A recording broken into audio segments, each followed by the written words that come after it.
Welcome to Everyday Counseling, a podcast about understanding emotional patterns as they show up in everyday life. When you first begin to shift out of an old role, everything feels noticeable. Your tone changes, your responses feel deliberate, other people react, there's tension in the air. But over time, something quieter happens. The change stops feeling like a change. The new response becomes a normal one. The adjustment you were consciously holding begins to settle into everyday behavior. You're no longer monitoring yourself as closely. You're not bracing for reactions in the same way. This stage is less dramatic, but it's significant.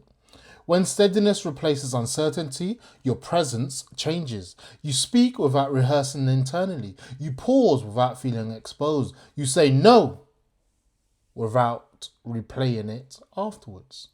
You may notice that conversations feel lighter, not because there's no tension, but because you're not carrying as much of it. You're not anticipating resistance. You're not compensating. At home, you might find yourself less reactive to familiar triggers. The comment that once pulled you into defense now registers and passes. The dynamic that once required you to overfunction no longer demands the same effort. With friends, you might share more directly or say less without feeling you need to fill the space. There's less performance. With family, long-standing roles begin to soften. You're not stepping in automatically. You're not stepping back automatically either. You're simply responding in real time.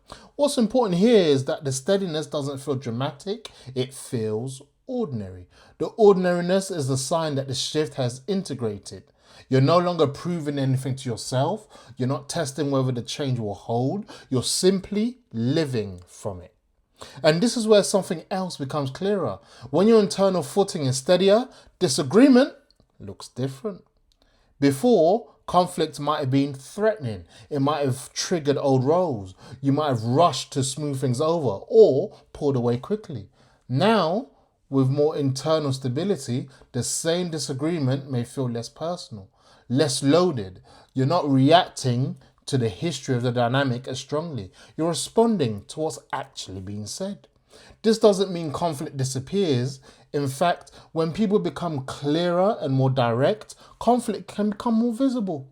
Things that were once avoided may now be named. Boundaries that were once unspoken may now be stated. That visibility is not regression, it is clarity. But clarity brings a new challenge. Can you guess what it is?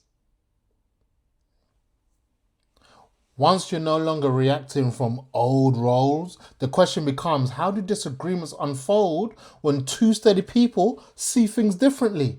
How does conflict begin? Why does it escalate? Why do simple conversations sometimes spiral before anyone intends them to?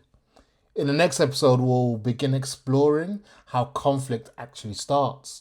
Not at the moment voices rise, but in the subtle shifts that happen before escalation is even visible.